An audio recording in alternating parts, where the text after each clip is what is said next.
Alors il y a certaines spécificités à ce parc qui sont liées au core business de Water Life System, qui est spécialisé dans les infrastructures à haute valeur ajoutée environnementale, notamment concernant l'accès à l'eau potable, le traitement des eaux usées et par ces installations la production d'hydrogène.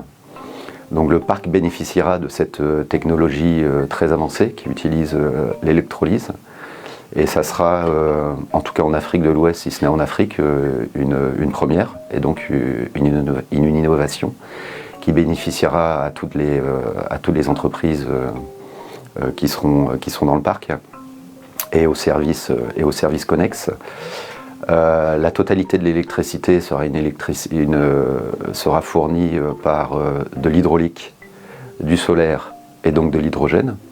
Donc on est sur une électricité propre qui va nettement diminuer le coût de l'énergie pour les industries présentes et à venir, puisqu'aujourd'hui la plupart des industries qui sont à Conakry ou dans les environs fonctionnent sur des groupes électrogènes, ce qui constitue un très gros obstacle, notamment pour les PME, dans le cadre de leur développement et de leur plan de profitabilité. En termes d'emploi, le parc en tant que tel va employer des centaines de Guinéens, mais l'impact principal n'est pas là. L'impact principal se situe dans les entreprises qui seront à l'intérieur du parc, et en leur offrant de meilleurs services compétitifs et pérennes, on améliore leur capacité de profitabilité et de développement. Donc on augmente la capacité d'emploi, et on estime que le bassin d'emploi devrait être autour de 15 000 personnes.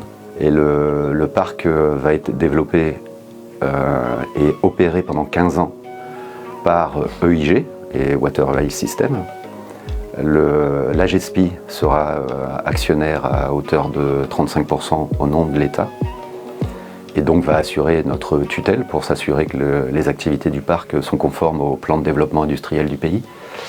Et au bout de 15 ans, le Water Life System se retirera et l'AGESPI au nom de l'État aura 100% des actions du parc, qui deviendra donc une entité 100% guinéenne.